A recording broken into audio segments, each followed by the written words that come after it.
guys! Ayan, andito na naman ako and today, itidemo ko sa inyo kung paano ko ginagamit si Jeune or they call Jeune. Ayan, anyway, ito po siya. Ayan.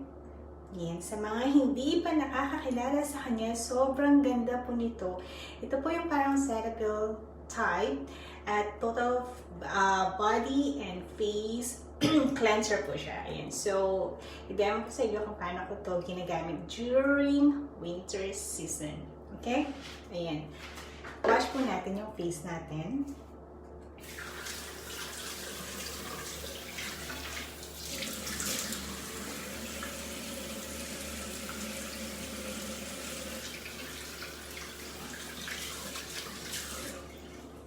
Ayan, pag nag-wash na ako ng face ko, ang ginagawa ko po is sinihilod ko siya.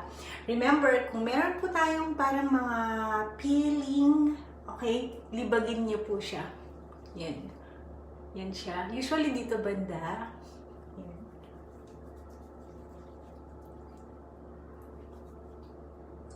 Yan.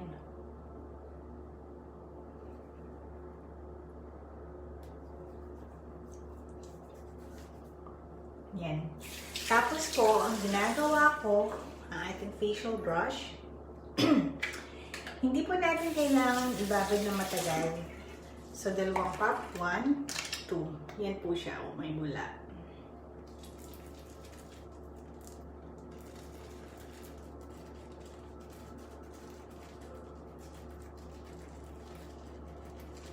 Tapos, dito po.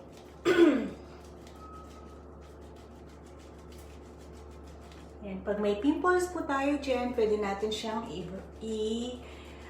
i-brush para mamatay siya agad.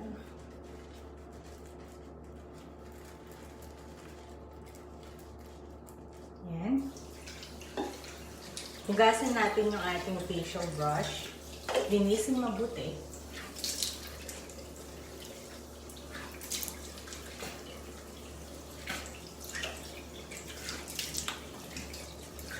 Yan. Next po ang ating pa-paint soap.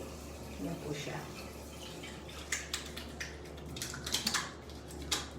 Hindi po natin kailangan ibabad na matagal si pa-paint.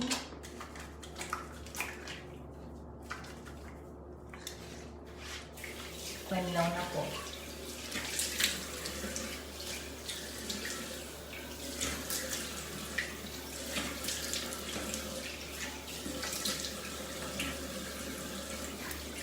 Ayan.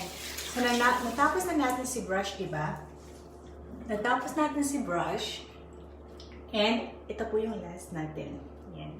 Konti lang ang kailangan natin dito. Ayan. Ayan siya. 2 pump. Ayan po siya.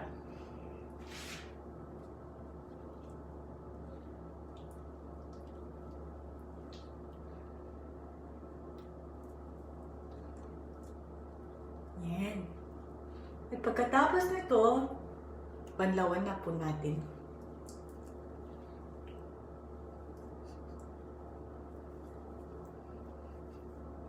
Yan.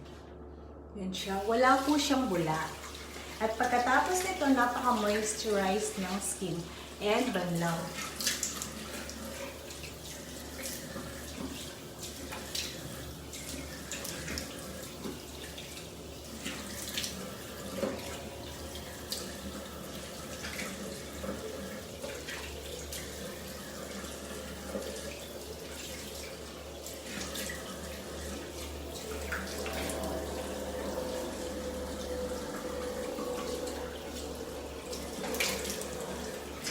Ayan.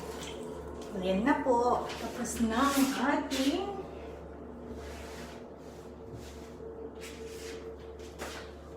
yan. Ayan po ang aking simple demo about Jeune. Sobrang ganda po ni Jeune. So, I hope ayan, nakatulong po ang ating simple video para kay Jeune. Sa susunod po ulit and please subscribe to my channel. Thank you so much and have a nice day. God bless everyone. Bye!